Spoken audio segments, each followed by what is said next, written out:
Good morning guys. हाँ, मेरा नाम सर ने तो बता दिया आपको कि अबरार शेख है और मैं केमिस्ट्री पढ़ाता हूँ। हिंदी समझ में आता है ना सबको? किसी को प्रॉब्लम है कि हिंदी में? हिंदी अगर नहीं समझ में आती है तो बेटा मराठी में भी बोल सकता हूँ, लेकिन पूरा टीचिंग जो होता है मैं हिंदी में पढ़ाता हूँ। अक्सर सारे सभी ऑडियंस को समझ में आती है हिंदी। तो अगर ऐसा कोई प्रॉब्लम रहा तो बता दीजिए आप मुझे। किसी को भी मराठी में बताना है तो मराठी में बोल सकते हैं, पर ठीक है। तो देखिए इधर अभी अब बात करने वाले हैं केमिस्ट्री की। केमिस्ट्री क्या होता है? तो जो केमिस्ट्री है बेटा, जो हम केमिस्ट्री किस मैनर में लेने वाले हैं, किस पैटर्न में लेने वाले हैं, पूरा स्ट्रिक्टली बेस्ड ऑन एनसीईआरटी, पूरा टोटल एनसीईआरटी के बिहाफ पे लेने वाले हैं। अब अभी आप क्लास में आते होंगे, जब शुरुआत में वो थोड़ा पोस्टर लगा हुआ है एक शिवा धुमाड़े का। आवाज़ सही है ना कि इको हो रहा है? सही से सुनाई दे रहा है ना आवाज़? ठीक है। तो आपने देखा होगा। तो बेटा उसको फिजिक्स में 99 पॉइंट समथिंग परसेंटाइल है। सिमिलरली उसको केमिस्ट्री में भी 99.33 परसेंटाइल है। उसको जो परसेंटाइल जेई में मिले हैं बेटा, वो किस वजह से मिले हैं पता है आपको? सिर्फ एनसीईआरटी लिया है उस वजह से। बोर्ड का सीईटी लेवल का पढ़ाने में उतने स्कोर नहीं आता है। सीईटी में स्कोर कर लेगा, लेकिन एनसीईआरटी लेवल से पढ़ाने में बेटा जेई में और नीट में स्कोर आता है। वो जो लड़का है शिवा धुमाड़े, वो प्रिपेयर कर रहा है नीट के लिए 2023 के लिए। तो उसका तो कहना है केमिस्ट्री में सर मुझे 180 आउट ऑफ 180 मिलेंगे, लेकिन मैं जहाँ तक ये कहता हूँ आपको, उसे कम से कम बेटा 170 के आसपास तो मिलेंगे। 180 में से 170 मार्क्स तो मिलेंगे उसको। लेकिन वो इतना कॉन्फिडेंट है केमिस्ट्री के बारे में कि वो कहता है कि सर मैं एक भी गलत नहीं होने दूंगा, 180 में से 180 पूरे लूंगा केमिस्ट्री में।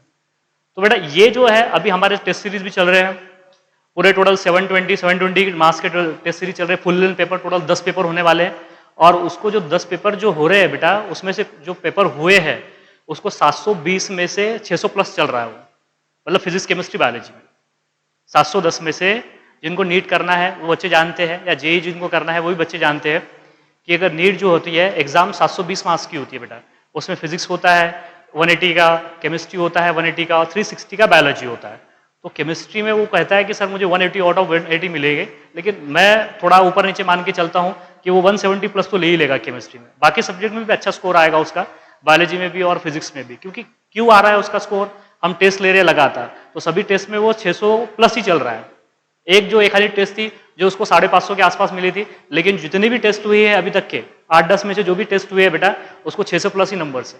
तो वो क्यों आ रहे हैं उसको? क्योंकि हम उस हिसाब से बेटा यहाँ पे टीचिंग कराते हैं, उस हिसाब से कंटेंट लेते हैं।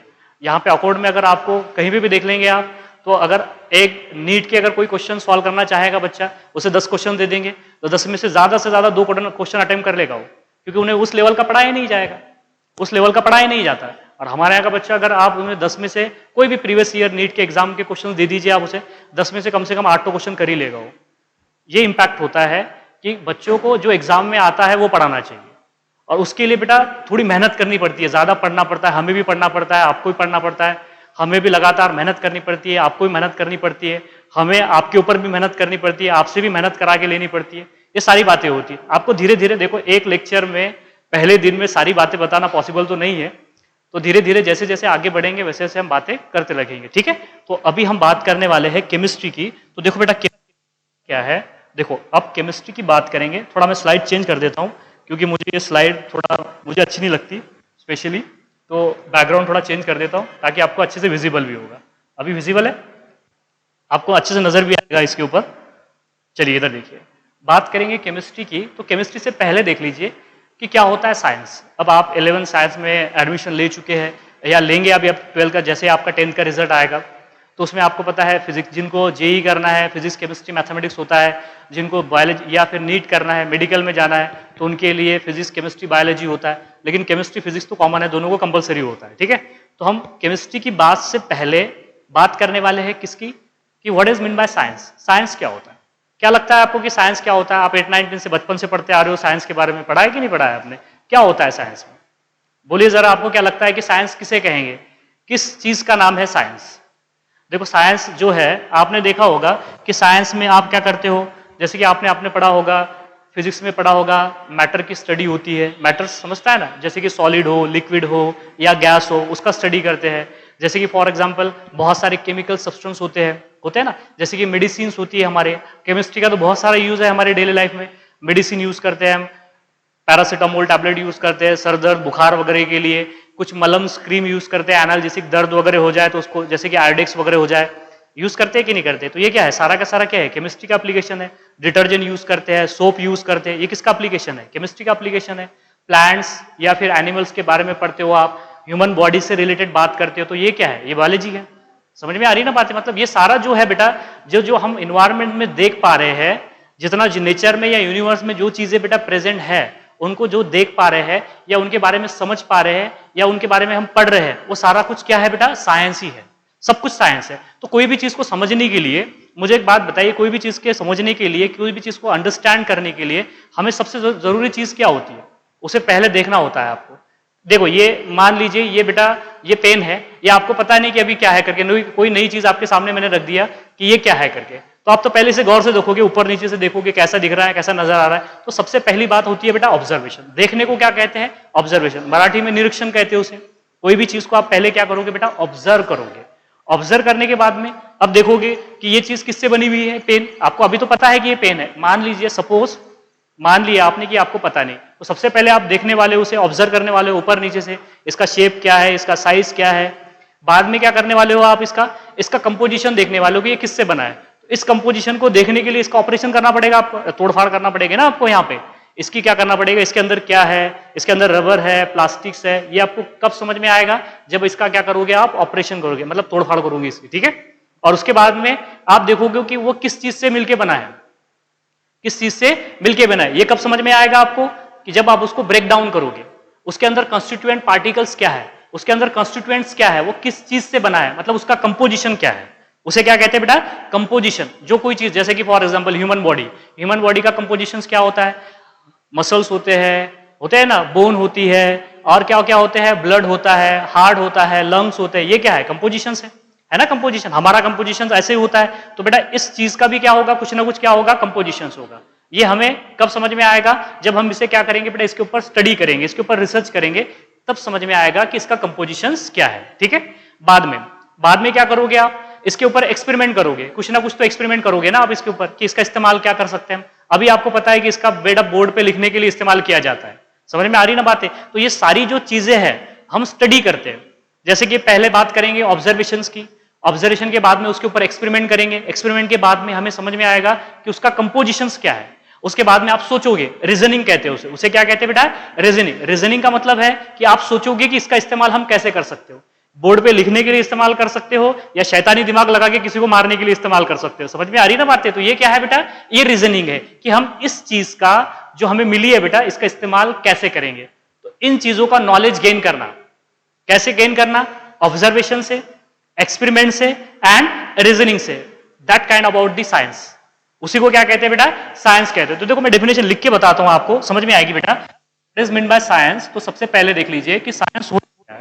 पहले देख लीजिए कि what is mean by science. इधर देखिए, साइंस हम किसे कहेंगे। देखो साइंस जो है एक नॉलेज है, एक क्या है, नॉलेज। मुझे एक बात बताइए, ऑब्जर्व करने के बाद में, एक्सपेरिमेंट करने के बाद में, रीजनिंग के बाद में आपको एक नॉलेज मिल रहा है ना पर्टिकुलर टाइप का, कि हम इसे कैसे इस्तेमाल करेंगे, इसका कंपोजिशंस क्या है, इसका शेप क्या है, कैसा है, स्क्वायर है, सर्कुलर है, प्लेनर है, इसका शेप समझ में आ रहा है। तो ये हमें सारी बातें पता चल रही है। तो पता चलने को कहते हैं बेटा नॉलेज। क्या बोलते हैं, नॉलेज। कैसा नॉलेज होगा, एक सिस्टमैटिक नॉलेज होगा। कैसा नॉलेज होगा बेटा, एक सिस्टमैटिक नॉलेज। पहले ऑब्जर्व कर रहे हैं ना, कि पहले एक्सपेरिमेंट कर रहे हैं, पहले नहीं देखा, नहीं आंख बंद करके पट्टी बांध के तोड़फोड़ कर दिया इसका, ऐसा कर रहे हैं कि हम नहीं। तो एक पर्टिकुलर सिंक है उसमें। पहले ऑब्जर्वेशन करेंगे आप, बाद में क्या करेंगे बेटा, एक्सपेरिमेंट करेंगे, बाद में क्या करेंगे, रीजनिंग। तो इन तीन चीजों से मिलके जो आपको नॉलेज हासिल होगा, किसे हासिल होगा, मैनकाइंड को। किसको, मैनकाइंड को। हम ही तो नॉलेज हासिल कर सकते हैं ना। क्या जानवर नॉलेज हासिल कर सकते हैं? क्या जानवरों की क्षमता होती है कि वो नॉलेज को गेन कर ले? नहीं बेटा, इंसानों की ही क्या होती है, मैनकाइंड की ही एबिलिटी होती है कि वो नॉलेज को क्या कर सकते हैं, गेन कर सकते हैं। समझ में आ गई बात यहां पे? तो देखो बेटा, इसका आगे देखिए आप, मैंने क्या बोला, science it is the systematic knowledge. कैसा नॉलेज है बेटा, सिस्टमैटिक नॉलेज। सिस्टमैटिक नॉलेज, इधर देखिए आप, that is systematic knowledge. Systematic knowledge, systematic knowledge gain bye, कौन गेन कर रहा है बोलो बेटा, गेन बाय, हम गेन कर रहे हैं ना। और हमें क्या कहते हैं बोलो, that is gain by Mankind. Gain by the Mankind. अरे बोलना पड़ेगा ना, समझ में तो आ रहा है ना आपको। राइटिंग इतनी भी खराब नहीं बेटा, आपको समझ में आ रही होगी, ठीक है। So that is science is a systematic knowledge gain by Mankind. कौन गेन करेगा? बोलना पड़ेगा, इंग्लिश में बोलना पड़ेगा बेटा, ठीक है। So that is gain by the Mankind. Mankind gain कर रहा है, दैट इज थ्रू। थ्रू पहले क्या बोला था मैंने? बोलो थ्रू ऑब्जर्वेशन। अरे क्या बोला था? ऑब्जर्वेशन। क्या बोला बेटा? ऑब्जर्वेशन। ऑब्जर्वेशन के साथ में क्या किया? एक्सपेरिमेंट। क्या किया? एक्सपेरिमेंट। तो through that is the observation. बाद में क्या बात करेंगे बेटा हम? किसकी? एक्सपेरिमेंट की। और एक्सपेरिमेंट के बाद में क्या बोलेंगे हम? And reasoning. एंड क्या बोलेंगे बेटा? रीजनिंग। इन तीन चीजों से मिलके जो कोई भी नॉलेज हासिल होगा मैनकाइंड को, थ्रू ऑब्जर्वेशन, थ्रू एक्सपेरिमेंट और reasoning, that's systematic knowledge which is called as the, क्या बोलते हैं बेटा उसको? साइंस कहते हैं। क्या बोलते हैं? साइंस। तो पहली बात क्या बोला है? बोलो यहां पे, it is a which knowledge? Systematic knowledge. Systematic knowledge. इधर देखो बेटा, गेन बाय मैनकाइंड थ्रू, बोलो रे, through observation, through experiment and reasoning. पहला क्या है? ऑब्जर्वेशन। दूसरा क्या है? एक्सपेरिमेंट। तीसरा क्या है? रीजनिंग। जो कोई भी सिस्टमैटिक नॉलेज गेन होगा उसे क्या बोलेंगे बेटा आप? साइंस। अब सुन लीजिए कि ये जो साइंस है, इस साइंस के दो टाइप है। इस साइंस के कितने टाइप्स है? यहां पे दो टाइप का साइंस होता है बेटा। पहला होता है फिजिकल साइंस। पहला क्या होगा? बोलो रे। पहला होगा फिजिकल साइंस, फिजिकल साइंस। और दूसरा होगा बेटा बायोलॉजिकल साइंस। कौन सा साइंस होगा? Biological science. पहला कौन सा है? बोलो फिजिकल साइंस। दूसरा क्या होगा बेटा? Biological science. अब सवाल यह है कि फिजिकल साइंस किसे कहेंगे और बायोलॉजिकल साइंस किसे कहेंगे? तो बात करते हैं एक एक करके। साइंस जो है बेटा नॉलेज है, मोटा मोटा सुन लीजिए कि नॉलेज है जो हम गेन करते हैं ऑब्जर्वेशन से, एक्सपेरिमेंट से और रीजनिंग से। अब दो तरह के साइंस के ब्रांचेस है या दो तरह के साइंस होते हैं। पहला होता है बोलो फिजिकल साइंस, दूसरा होता है बायोलॉजिकल साइंस। अब आपको एक बात तो समझ में आ रही है ना कि साइंस में हम स्टडी कर रहे हैं। इसमें क्या कर रहे हैं बेटा? स्टडी कर रहे हैं। तो ये फिजिकल साइंस हो या बायोलॉजिकल साइंस हो, इनमें भी तो हम स्टडी करेंगे।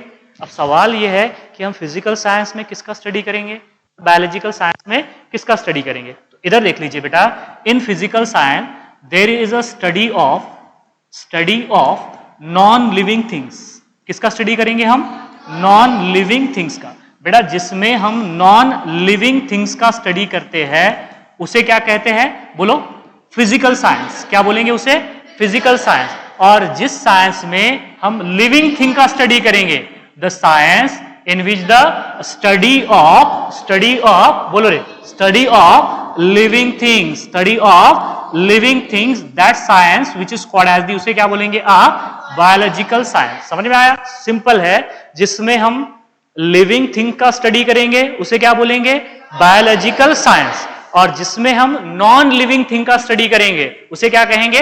Physical science. जैसे कि स्टोन है, मैटर है, सब्सटेंस है, केमिकल्स है, मेटल्स है। लिविंग है कि नॉन लिविंग है? Non living. जो मेटल्स आते हैं जैसे कि आयरन यूज करते हो आप, कॉपर यूज करते हो, गोल्ड यूज करते हो कि नहीं करते हो? तो बेटा ये सारे के सारे लिविंग है या नॉन लिविंग है? Non living. तो इन सबका स्टडी हम किस में करेंगे? फिजिकल साइंस में। और जो लिविंग थिंग्स है जैसे कि प्लांट्स है, प्लांट्स क्या है? लिविंग थिंग्स है। एनिमल्स क्या है? लिविंग थिंग्स है। तो प्लांट्स और एनिमल का स्टडी हम किस में करेंगे बेटा? बायोलॉजिकल साइंस में करेंगे। समझ में आ रही है ना बातें आपको? मतलब एक बात तो आपको समझ में आ रही है यहाँ पे कि बायोलॉजिकल साइंस में लिविंग थिंग का स्टडी होगा और केमिकल साइंस में, बायोलॉजिकल साइंस में लिविंग थिंग का स्टडी होगा और फिजिकल साइंस में नॉन लिविंग थिंग का स्टडी होगा। तो बेटा यहां से आपको निकल के आता है कि बायोलॉजिकल साइंस की ब्रांच जो है वो है बायोलॉजी। वो क्या है? बायोलॉजी। क्योंकि हमें पता है ना कि जो प्लांट्स एंड एनिमल्स होते हैं, बेटा वो सिर्फ हम किस में स्टडी करते हैं? उसे बोलो बायोलॉजी में ही करते हैं। समझ में आ रहा है ना? प्लांट्स एंड एनिमल का स्टडी बेटा जो होता है वो किस में होता है? बायोलॉजी में होता है। तो हम बोल सकते हैं कि biology is the branch of biological science. अरे समझ में आ रहा है या नहीं आ रहा है? बायोलॉजी में आपको अच्छी तरीके से पता है बेटा कि प्लांट्स और एनिमल का स्टडी होता है। तो बायोलॉजी जो रहेगी वो कौन से साइंस की ब्रांच रहेंगी? बायोलॉजिकल साइंस की। अब बताइए फिजिक्स में किसका स्टडी होता है? मैटर का स्टडी होता है कि नहीं होता है? केमिस्ट्री में केमिकल कंपोनेंट का, मेटल का, नॉन मेटल का, एलिमेंट्स का स्टडी होता है। तो ये सारी समझ में आ रही ना बातें आपको? ये क्या है? नॉन लिविंग थिंग्स है। तो अगर मैं बेटा फिजिकल साइंस की अगर ब्रांचेस अगर बताऊं आपको तो पहली ब्रांच तो फिजिक्स ही हो जाएगा। अरे होगा या नहीं होगा? होगा ना? अरे पहली ब्रांच क्या हो जाएगा? फिजिक्स। फिजिक्स में नॉन लिविंग थिंग्स का स्टडी होता है या लिविंग थिंग्स का स्टडी होता है? नॉन लिविंग थिंग्स का। जैसे कि फॉर एग्जांपल दूसरा बताइए केमिस्ट्री, पता है ना आपको केमिस्ट्री, केमिस्ट्री में किसका स्टडी होगा? नॉन लिविंग थिंग्स का होगा स्टडी। समझ में आ रही है ना बातें आपको? तो बेटा केमिस्ट्री कौन से साइंस की ब्रांच होगी बताइए? Physical science. मैं यहां से आपको क्या बताना चाहता हूं, समझ में आ रहा है ना आपको? मैं बेटा यहां से लेके आ रहा हूं आपको, मतलब जीरो लेवल से बता रहा हूं आपको कि क्या होने वाला है करके, ठीक है? डायरेक्ट ऐसा नहीं उठा के पढ़ा दिया केमिस्ट्री, केमिस्ट्री की क्या होता है, फिजिकल साइंस। फिर आपको ये तो समझना चाहिए कि मैं लिख दूंगा वहां पे कि chemistry is the branch of physical science. तो फिजिकल साइंस क्या होता है ये समझिएगा पहले, कि physical science in which the study of non-living things, and chemistry is the branch of physical science, physics is also branch of physical science, and the biology is the science of biological science, biological science। यहां तक किसी को भी परेशानी है क्या? आ गया सबको समझ में? क्लियर है बेटा सबको? पीछे बेटा आ रहा है ना समझ में? देखो यहाँ पे जिसमें लिविंग थिंग का स्टडी होगा बेटा उसे कहेंगे बायोलॉजिकल साइंस, और जिसमें नॉन लिविंग थिंग का स्टडी होगा उसे कहेंगे फिजिकल साइंस। बात करें फिर केमिस्ट्री की, अभी बढ़े आगे, चलिए इधर देखिए। अब बात करते हैं हम किसकी? केमिस्ट्री की। अब आप ही बोलेंगे बेटा केमिस्ट्री क्या होता है। इधर देखिए, what is chemistry, what is chemistry. चलिए बढ़ाइए, ये किसकी ब्रांच है बोलो? इट इज अ ब्रांच, बोलो बेटा, it is a branch of, बोलो ना, फिजिकल साइंस। फिजिकल साइंस बोलना पड़ेगा यार, मैं आपको मेरे पीरियड में, मेरे लेक्चर में भी तो बोलना पड़ेगा आपको। थोड़ी सी तकलीफ होगी पहले, लेकिन बाद में आपको आदत हो जाएगी। बोलने से क्या होता है? बोलने से बहुत सारी चीजें हमें दिमाग में बेटा क्या होती है, हमर होती है लगातार, वो लॉन्ग टाइम तक याद रहती है। तो केमिस्ट्री में बोलना भी पड़ेगा आपको, ध्यान भी देना पड़ेगा, ठीक है? So that is the branch of which science? Physical science, physical science. अब बात करेंगे कि ये किसका स्टडी करता है? दैट डील्स, ये किसके बारे में डील्स करता है? That deals the study of, ये किसके बारे में स्टडी करता है? Study of. इधर देखिए, that deals the study of, और दैट डील्स बोल सकते हो अपन, सीधा सीधा ये ना लिख के दैट डील्स भी बोल सकते हो, कोई प्रॉब्लम नहीं। दैट डील्स दी, इधर कंपोजिशन, किसके बारे में बात करेगा? कंपोजिशन। अच्छे से लिख रहा हूं बेटा, इधर देख लीजिए आप क्या लिख रहा हूं यहां पे, कंपोजिशन। ये किसके बारे में बात करता है? कंपोजिशन। अब सवाल ये है कि किसका कंपोजिशन, बाद में बात करेंगे। कंपोजिशन के बाद में बात करता है बेटा ये स्ट्रक्चर की। किसकी बात करता है? स्ट्रक्चर की। स्ट्रक्चर के बाद में एंड, स्ट्रक्चर किसका ये भी बात करेंगे, and properties of, and properties, क्या बोलेंगे आप यहां पे? Properties of matter. किसकी प्रॉपर्टी? मैटर की प्रॉपर्टी। अब मैटर तो पता है ना आपको क्या होता है, तो सॉलिड, लिक्विड और gas, the anything that has mass and occupy the space which is called the matter, कहते हैं उसे। ये चीज है बेटा, ये मैटर है या नहीं है? यहां पे इसको कुछ ना कुछ मास होगा ना, 2-3 क्विंटल तो होगा कि नहीं होगा? अरे 2-3 क्विंटल होगा कि इसको मास, इस पेन को बेटा होगा 20-25 ग्राम होगा। अरे होगा कि नहीं होगा? कि 2-3 क्विंटल होगा क्या? नहीं ना। अगर मैं इसको मास है बेटा, 20-25 ग्राम मान लिया हमने मास है, अगर यहां पे रख दूं मैं तो ये स्पेस ऑक्यूपाई कर रहा है कि नहीं कर रहा है? तो ऐसी चीजें जिसे मास होता है और जो स्पेस को क्या करती है बेटा? ऑक्यूपाई करती है, उसे क्या बोलते हैं? मैटर बोलते हैं। उसे क्या बोलते हैं? मैटर। मैटर की पूरा खानदान बताऊंगा आपको क्या होता है मैटर, मैटर का क्लासिफिकेशंस क्या होता है, सारी बातें एक एक करके निपटाएंगे हम। पहले इसे देख लीजिए। अब हम किसकी बात करने वाले हैं बोलो? पहले कंपोजिशंस, कंपोजिशन के बाद में structure and properties of matter. किसकी प्रॉपर्टीज बात करने वाले हैं? मैटर की। किसका कंपोजिशन देखने वाले हैं? मैटर का। किसका स्ट्रक्चर देखने वाले हैं बेटा? मैटर का। एंड ये इंपॉर्टेंट बात है, and their transformation, and their transformation. किसका ट्रांसफॉर्मेशन? मेरा। ऐसा होगा क्या? मेरा ट्रांसफॉर्मेशन बोल रहा हूं क्या बेटा? नहीं। किसका ट्रांसफॉर्मेशन? मैटर का ट्रांसफॉर्मेशन। आपने सुना होगा ना, इंसानों का भी ट्रांसफॉर्मेशन होता है कि नहीं होता है? कोई मोटा सा रहता है, बाद में क्या हो जाता है, 4-5 किलोमीटर रोज की दौड़ लगा देता है, दुबला सा हो जाता है, होता है कि नहीं होता है? तो उसे ट्रांसफॉर्मेशन बोलते होंगे आप, उसे भी ट्रांसफॉर्मेशन बोलते हैं। मैटर का भी क्या होता है? ट्रांसफॉर्मेशन होता है। बात करेंगे, देखो मतलब सारी चीजें हम किसके बारे में पढ़ने वाले हैं? मैटर के बारे में ही पढ़ने वाले हैं बेटा। केमिस्ट्री में हम किसके बारे में पढ़ने वाले हैं? मैटर। लेकिन कौन सी चीजें हम मैटर की कौन सी चीजें पढ़ने वाले हैं केमिस्ट्री में? पहला क्या है? कंपोजिशन। दूसरा क्या है? स्ट्रक्चर। तीसरा क्या है? प्रॉपर्टीज। किसकी प्रॉपर्टीज? मैटर की प्रॉपर्टी। और किसका ट्रांसफॉर्मेशन? मैटर का ही ट्रांसफॉर्मेशन। पहला बोलो एक बार, composition, structure, composition of matter and their transformation. That branch of physical science which is called as the, क्या बोलेंगे बेटा उसे आप? केमिस्ट्री बोलेंगे। क्या बोलेंगे? केमिस्ट्री। अब एक एक करके बात करते हैं। मैटर को एक एग्जांपल लेंगे, कोई भी एक एग्जांपल उठा सकते हैं हम यहाँ पे, जैसे कि वाटर ले लीजिए। क्या ले लीजिए? वाटर। वाटर के बारे में बात करेंगे, ठीक है।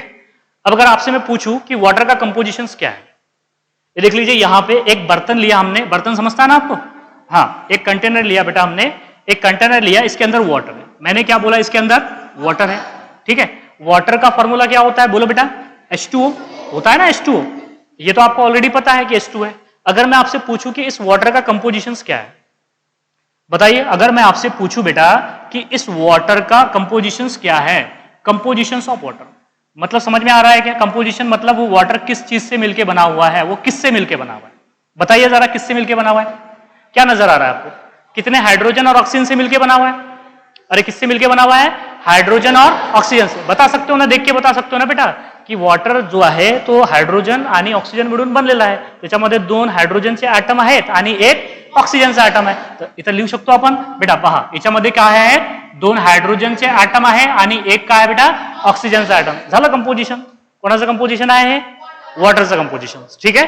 दूसरी बात देख लीजिए। दूसरी बात, अगर मैं यहां से पूछूं आपको कि इसका स्ट्रक्चर क्या होगा, इसका क्या होगा बेटा? स्ट्रक्चर। ऐसे नहीं चलेगा, गंदा हो रहा है ये, इसे थोड़ा अच्छा लिखना पड़ेगा, ठीक है। अब इसका स्ट्रक्चर अगर आपसे पूछ लूं तो देखो, वाटर का स्ट्रक्चर क्या होता है? आपको एक बात तो क्लियर है ना कि वाटर में, एक बात तो आपको क्लियर है कि वाटर में 2 हाइड्रोजन एटम है और 1 क्या है बेटा? ऑक्सीजन एटम है। तो वो कैसे होते हैं? देखो, यहां पे होता है, सेंटर में होता है ऑक्सीजन, सेंटर में क्या होता है? ऑक्सीजन। और ये ऑक्सीजन के इस तरीके से 2 हाथ, ये 2 हाथ हो गए ऑक्सीजन के, ठीक है। ये 2 हाथ ऐसे होते हैं बेटा, ये क्या हो गए? 2 हाथ हो गए ऑक्सीजन के 2 हाथ। पहले हाथ में हाइड्रोजन है और दूसरे हाथ में भी क्या है बेटा? हाइड्रोजन है। ऐसे होते हैं। इधर देख लीजिए, नजर तो आ रहा है ना आपको? ऑक्सीजन के 2 हाथ है, मतलब वो 2 बॉन्ड बना सकता है। 2 हाथ का मतलब उसकी वैलेंसी 2 है। बॉन्ड फॉर्म करने की टेंडेंसी को क्या कहते हैं बेटा? उसकी वैलेंसी। कार्बन के 4 हाथ होते हैं, आपको पता है, 4 बॉन्ड बनाता है, ठीक है। एक एक करके बात करेंगे, लेकिन थोड़ा कुछ चीजें अभी बेटा आपको याद भी रखनी है, ठीक है। जैसे कि मैंने बोला है कि ऑक्सीजन के 2 हाथ है, इसका मतलब है कि वो ज्यादा से ज्यादा कितने बॉन्ड बनाएगा? 2 बॉन्ड बनाएगा। कार्बन के 4 हाथ है तो वो कितने बॉन्ड बनाएगा? 4 बॉन्ड बनाएगा, ठीक है। अब देखो, इसके 2 हाथों में 2 हाइड्रोजन है, 2 हाथों में क्या है बेटा? 2 हाइड्रोजन है। अब एक और देख लीजिए आप, यहां पे बेटा इस ऑक्सीजन के 2 कान भी होते हैं। क्या होते हैं? 2 कान भी होते हैं। 2 ऑक्सीजन, ये कान क्या होते हैं? क्या बोलते हैं इसे? Lone pair. अभी सिर्फ ध्यान में रखिए आप बेटा, सारी बातें आज के लेक्चर में थोड़ी ना बता सकता हूं मैं आपको कि लोन पेयर क्या होती है, बॉन्ड पेयर क्या होती है, बताऊंगा ना, आपको धीरे धीरे समझ में आएगी। सिर्फ आप समझ लीजिए कि ऑक्सीजन के 2 हाथ है यहाँ पे वाटर के अंदर और 2 क्या है? कान है। तो 2 कान को बेटा, कान को कहते हैं लोन पेयर। क्या बोलेंगे यहाँ पे? Lone pair. Lone pair, lone pair मतलब ये कर्जा वर्जा कुछ नहीं है ऐसा, ठीक है। वो लोन का स्पेलिंग अलग होता है, LOANE होता है, ठीक है। ये लोन पेयर है। ये क्या है? लोन पेयर, मतलब इसके ऊपर एडिशनल इलेक्ट्रॉन होते हैं, उसे कहते हैं लोन पेयर, ठीक है। ये समझ में आया? 2 बॉन्ड है, 2 लोन पेयर है। 2 बॉन्ड का मतलब होता है बॉन्ड पेयर। बॉन्ड का मतलब क्या होता है? Bond pair. इधर देख लीजिए, ये क्या है बेटा? ये बोलिए, ये क्या है? बॉन्ड, जो ये डंडा नजर आ रहा है ना आपको, इसे क्या बोलते हैं? बोलो। इसे कहते हैं बॉन्ड पेयर। इसे क्या कहते हैं? Bond pair. देखिए, आराम से देखिए आप, वाटर को जरा आप अच्छे से देख लीजिए एक बार। आपने इतना गौर से तो पहले कभी देखा नहीं होगा, तो आज देख लीजिए इसे आप, ठीक है। वाटर का जो स्ट्रक्चर है, वाटर का जो शेप है, वो कुछ इस तरीके से होता है। क्लियर है? जिसके पास में क्या होते हैं? 2 लोन पेयर होते हैं और 2 बॉन्ड पेयर होते हैं। 2 डंडे मतलब 2 बॉन्ड पेयर और 2 कान मतलब 2 लोन पेयर। वाटर जवळ बेटा, वाटर मधला जो ऑक्सिजन आहे त्याच्याकडे 2 लोन पेयर आहे आणि 2 बॉन्ड पेयर आहे। 2 बॉन्ड पेयर आणि 2 लोन पेयर। अगर इन बॉन्ड पेयर और लोन पेयर को अगर हम जोड़ देंगे, इन्हें क्या करेंगे बेटा? जोड़ देंगे, तो वो कुछ ऐसे नजर आएगा। मैं दोबारा से निकाल के बताता हूं आपको, इधर देख लीजिए, इसको मैं दोबारा से निकाल के बताता हूं। यही स्ट्रक्चर को मैं दोबारा से निकाल के बताता हूं यहां पे। जैसे कि सबसे पहले क्या होगा यहाँ पे? इधर देखिए, ये क्या होगा बेटा? ऑक्सीजन होगा। ये क्या होगा? हाइड्रोजन होगा। ये क्या होगा बेटा? हाइड्रोजन होगा। ये क्या होगा? लोन पेयर होगा। और ये ऊपर क्या होगा? एक दूसरा लोन पेयर। तो दिख रहे हैं आपको 2 लोन पेयर, 2 लोन पेयर है और 2 क्या है बेटा? बॉन्ड पेयर है। अगर मैं इन्हें जोड़ दूं, इन्हें क्या कर दूं बेटा? ऐसे जोड़ दूं, ऐसे जोड़ दिया मैंने इसे, इधर देखिए, नजर आ रहा है ना आपको? ऐसे अगर जोड़ दिया तो ये आपको नजर आएगा पिरामिड की तरह। किसकी तरह नजर आएगा? पिरामिड की तरह। पिरामिड तो देखा होगा ना आपने, गए थे ना आप इजिप्ट को देखने के लिए, ठीक है। वैसा तो पता है ना आपको पिरामिड कैसा होता है, तो पता है ना रे पिरामिड कैसा होता है। तो इतना सोचने की, ज्यादा दिमाग लगाने की जरूरत है कि उसको पिरामिड पिरामिड ऐसा होता है ना पिरामिड, तो इसका जो शेप है ना बेटा ये पिरामिडल होता है। समझ में आ रहा है? इसका जो स्ट्रक्चर्स है ये पिरामिड की तरह दिखता है वाटर का। आप वाटर बड़े बेरहमी से आप वाटर पी लेते हो, मैं भी पीता हूँ, ऐसी कोई बात नहीं बेटा, कोई सोचते नहीं हम कि वाटर का क्या हाल होता होगा बॉडी के अंदर जाने के बाद में, जाने दीजिए, हमें उससे कोई मतलब नहीं क्या हाल होता है, हमें बात करनी है किसकी, स्ट्रक्चर की, कि उसका शेप क्या होता है। आइंदा से ध्यान में रखना बेटा, वाटर का जो शेप होता है वो होता है कैसा, पिरामिडल। कैसे हो जाएगा बोलो बेटा, पिरामिडल। समझ में आई दो चीजें आपको। वाटर का कंपोजिशन क्या है, हाइड्रोजन और ऑक्सीजन। हाइड्रोजन और ऑक्सीजन से मिलके क्या बना है बेटा, वाटर बना है, जिसमें 2 हाइड्रोजन है और 1 ऑक्सीजन है। और एक मजेदार बात समझ में आ गई आपको कि वाटर में के जो ऑक्सीजन है उसके बाद 2 लोन पेयर है, 2 बॉन्ड पेयर है। 2019 में पूछा गया है नीट में कि water content 2 lone pair, 2 bond pair, 1 bond pair, 2 lone pair, 2 bond pair, 1 lone pair. समझ में आ रहा है नहीं आया, पूछा गया 2019 में पूछा गया, इसलिए बता दिया आपको। वैसे भी बताता हूं आगे, लेकिन अभी बता दिया तो समझ में आ गई ना बात आपको। ये नहीं भी समझ में आया होगा तो याद रखिए आपके 2 बॉन्ड पेयर होते हैं और 2 लोन पेयर होते हैं करके, ठीक है। स्ट्रक्चर कैसे होता है वाटर का, पिरामिडल। ये भी पूछा गया कि वाटर का शेप कैसे होता है या स्ट्रक्चर कैसे होता है, कैसे होता है, पिरामिडल होता है। कैसे होता है, पिरामिडल। समझ में आया, क्लियर है अभी बात। अब बात करेंगे properties of matter. Properties of matter, अब वाटर लिया है हमने, वाटर की प्रॉपर्टीज क्या है।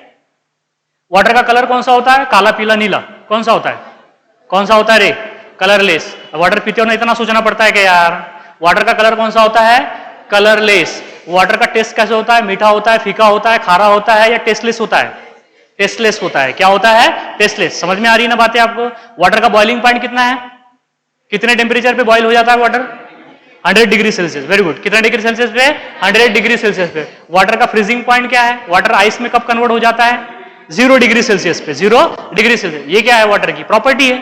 अरे वाटर के क्या है, गुणधर्म। गुणधर्म समझता ना आपको, प्रॉपर्टीज। समझ में आया ना, देख के बता सकोगे ना आप कि वाटर का कलर क्या है, वाटर क्या है, कलरलेस है। टेस्ट क्या है, टेस्टलेस है। समझ में आ रहा है। बॉइलिंग पॉइंट कितना है, 100 डिग्री सेल्सियस। फ्रीजिंग पॉइंट कितना है, 0 डिग्री सेल्सियस। 0 डिग्री सेल्सियस पे वाटर किस में कन्वर्ट हो जाएगा, आइस में कन्वर्ट हो जाएगा। किस में कन्वर्ट हो जाएगा, आइस में। समझ में आया। प्रॉपर्टीज लिख के दूं या समझ में आया, बता दूं। यहां पे देखो लिख के बताता हूं आपको। इधर देखिए बेटा, वाटर की प्रॉपर्टीज, इधर देखिए आप, यहां पे देख लीजिए। अब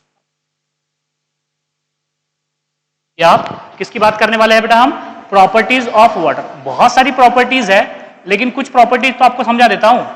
properties of water, properties of water. चलिए पहली प्रॉपर्टी बोलो ना, आप ही ने तो बोला बेटा, क्या बोला, वाटर इज कलरलेस और colourful. Colourless, it is colourless, it is colourless. बताइए सॉलिड है कि लिक्विड है, अरे लिक्विड है या सॉलिड है या गैस है, लिक्विड होता है। क्या होता है, लिक्विड। समझ में आ रहा है ना। अब वाटर क्यों, वाटर सॉलिड नहीं हो सकता क्या, हो सकता है। आइस क्या है, सॉलिड है। वाटर गैस नहीं हो सकता क्या, वाटर वेपर। लेकिन जो चीजें बेटा रूम टेम्परेचर पे जो स्थिति में पाई जाती है उनकी वो स्टैंडर्ड स्टेट हो जाती है।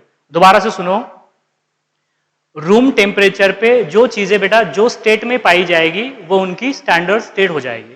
जैसे कि वाटर रूम टेम्परेचर पे 25 डिग्री सेल्सियस पे कौन सी स्टेट में होता है, लिक्विड स्टेट में होता है। इसलिए वाटर को लिक्विड ही कहेंगे, ना कि गैस, ना कि सॉलिड। ठीक है, समझ में आया ना। तो वाटर क्या होता है बेटा, बोलो, it is colourless liquid, it is colourless liquid. Next बोलो, इट इज टेस्टलेस। बिल्कुल, इसका टेस्ट कैसे आता है बेटा, ये टेस्टलेस है। ये क्या है, टेस्टलेस है, बिल्कुल कोई टेस्ट नहीं है इसका। चलिए और क्या बोला, बोलो बेटा, बोलो बॉइलिंग पॉइंट क्या बोला इसका, बीपी। बीपी का मतलब यहाँ पे ब्लड प्रेशर नहीं होता बेटा, ये बॉइलिंग पॉइंट टी लिखा है यहाँ पे, ठीक है। क्या हो जाएगा, बॉइलिंग पॉइंट कितना है, boiling point 100 degree Celsius, 100 degree Celsius. और freezing point FP, that is freezing point कितना है, 0 डिग्री सेल्सियस। कितना है, 0 डिग्री सेल्सियस। और वाटर की एक प्रॉपर्टी है, वाटर फ्लूइड है। वाटर क्या है, फ्लूइड है ना। फ्लूइड क्या होता है, जो बेटा क्या करेंगे हम, फ्लूइड को क्या करेंगे, नीचे अगर हमने क्या कर दिया, जमीन पे डाल दिया फ्लूइड को, इस तरीके से बॉटल लिया, आपसे वाटर लिया बेटा मैंने, जमीन पे डाल दिया इस तरीके से, तो वो दीवार पे चढ़ने लगता है। सही है ना, सही है क्या। वाटर को मैं बेटा फर्श पे डाल दूंगा, फर्शी पे स्टाइल पे डाल दूंगा, तो वो दीवारों पे चढ़ेगा क्या, नहीं चढ़ेगा ना। चढ़ेगा क्या वो, नहीं बेटा। वो क्या करता है, वो हायर लेवल से लोअर लेवल में आता है, ना कि लोअर लेवल से हायर लेवल में। अरे समझे हो या नहीं समझे हो कि वाटर बेटा हायर लेवल से लोअर लेवल की तरफ आता है। समझ में आया, क्लियर है बात। तो ये भी लिख दूं यहां पे, अरे लिखू यहां पे, ठीक है। सो देखो बेटा यहाँ पे water flow, water flow, flow from, बोलो फ्रॉम, बोलो ना यार, higher level to lower level, higher level to lower level. बेटा हायर से लोअर लेवल की तरफ क्या हो जाएगा, ये फ्लो हो जाएगा, उसे क्या कहेंगे आप, वाटर। काफी है इतनी प्रॉपर्टीज, इतनी प्रॉपर्टीज समझ में आ गया आपको। ये सारी की सारी फिजिकल प्रॉपर्टीज है इसकी। केमिकल प्रॉपर्टी बाद में बात करेंगे कि केमिकल प्रॉपर्टी क्या होती है। केमिकल प्रॉपर्टी का मतलब होता है कि इसमें कौन कौन सी चीजें घुलेगी। वाटर में बहुत सारी चीजें घुलती है, घुलती है कि नहीं घुलती है, नमक घुलता है, शुगर घुलती है, लेमन जूस घुलता है। समझ में आ रही ना बातें आपको, समझ में आया। अगर आपने क्या लिया, एक ग्लास वाटर लिया बेटा, उसमें थोड़ी सी 20-25 ग्राम आपने शुगर डाल दी, शुगर डिजोल्व होगी वाटर में या नहीं होगी, होगी ना। और थोड़ा आधा चम्मच ऑयल डाल दिया नमक, वो भी घुलेगा या नहीं घुलेगा, घुल जाएगा। लेमन जूस डाल दीजिए आप उसके अंदर, वो भी घुल जाएगा। नींबू शरबत बन गया, पी लो आप उसे। आप समझ में आ रही ना बात, ये क्या हो जाएगी, केमिकल प्रॉपर्टीज हो जाएगी। ये क्या हो जाएगी, केमिकल प्रॉपर्टीज हो जाएगी। ठीक है, तो बात समझ में आ रही है ना कि प्रॉपर्टीज क्या होगी बेटा। एक मैं बता रहा हूं आपको कि मैटर की हमें प्रॉपर्टीज समझनी है, तो मैं आपको एक एग्जांपल लेके बता रहा हूं ना यहाँ पे। ऐसे ही हम मीथेन की प्रॉपर्टी की बात करेंगे, इथेन की प्रॉपर्टी की बात करेंगे, इथेनॉल की प्रॉपर्टीज की बात करेंगे, जितने भी आएंगे सबकी प्रॉपर्टीज बात करेंगे, एक एक करके निपटाएंगे ना उनको। पहले ये तो देख लीजिए। अब बात करेंगे किसकी, बोलो, ट्रांसफॉर्मेशन।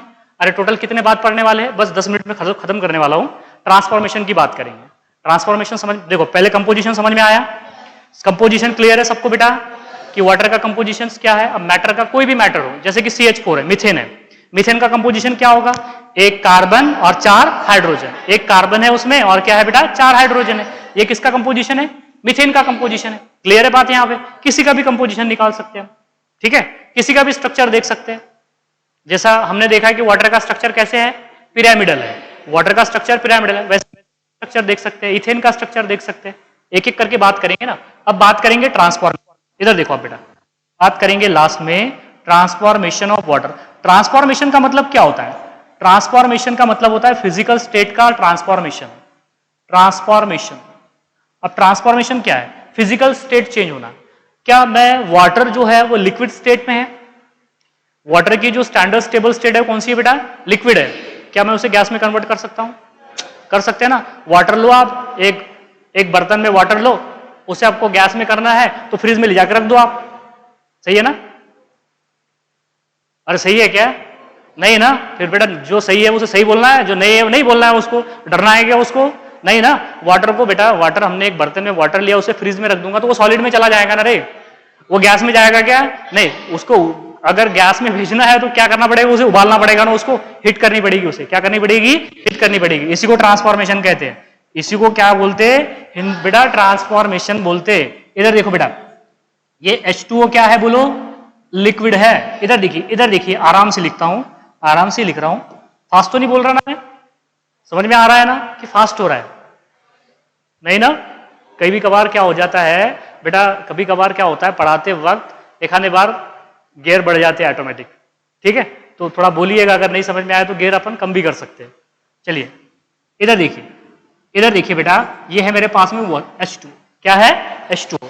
H2O क्या होता है बोलो बेटा, लिक्विड होता है। क्या होता है, लिक्विड होता है। अगर बेटा मैंने इसको क्या कर दिया बोलो, हिट कर दिया, क्या कर दिया बेटा, हिट कर दिया, तो ये किसमें चला जाएगा बोलो, H2O गैस, किसमें चला जाएगा, H2O गैस, वेपर में चला जाएगा। किसमें चला जाएगा, वेपर में, हिट करने पे।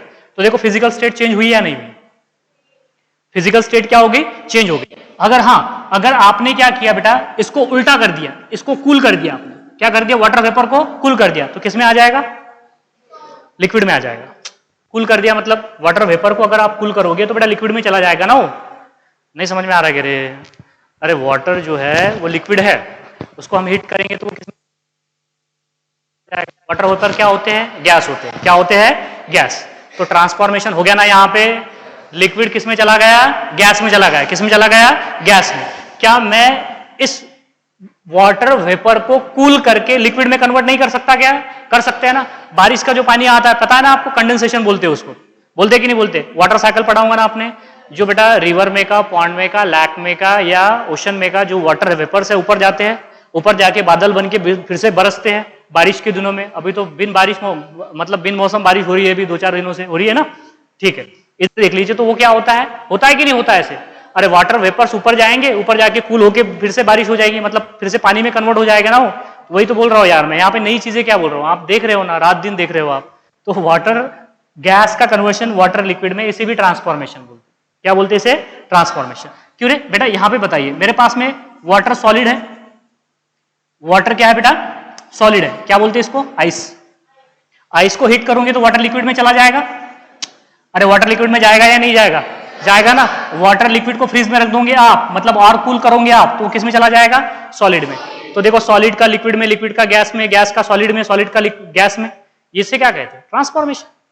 फिजिकल स्टेट चेंज होने को कहते हैं ट्रांसफॉर्मेशन। फिजिकल स्टेट चेंज होने को क्या कहते हैं? ट्रांसफॉर्मेशन। सॉलिड, अगर कोई सॉलिड लिक्विड में जा रहा है, लिक्विड गैस में जा रहा है, या गैस लिक्विड में जा रहा है, या लिक्विड सॉलिड में जा रहा है, तो अपनी जो फिजिकल स्टेट चेंज कर रहा है बेटा सब्सटेंस या मैटर, उसे कहते हैं मैटर का ट्रांसफॉर्मेशन। क्या बोलते हैं उसे? Transformation of matter. समझ में आया? अभी देखो, एक डेफिनेशन से बेटा मैंने चारों चीजें आपको आराम से समझा दी यहाँ पे कि केमिस्ट्री में हम क्या क्या पढ़ने वाले।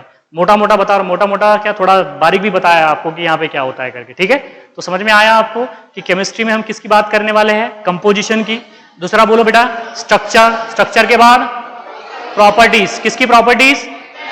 मैटर की प्रॉपर्टी। के मेरी प्रॉपर्टीज नहीं बेटा, मेरी प्रॉपर्टीज आपको धीरे धीरे नजर आएगी क्या होती है करके। ठीक है, अभी नहीं, एक साथ नहीं पढ़ना है अभी प्रॉपर्टीज। नेक्स्ट बात करेंगे किसकी बेटा? ट्रांसफॉर्मेशन। किसका ट्रांसफॉर्मेशन? मैटर का ट्रांसफॉर्मेशन। समझ में आया आपको? यहां पे मैंने 2-3 बातें आपको बताई कि वाटर का जो है बेटा कंपोजिशन क्या होता है? हाइड्रोजन और ऑक्सीजन से मिलकर बना है। 2 हाइड्रोजन और 1 ऑक्सीजन। वाटर का शेप क्या है?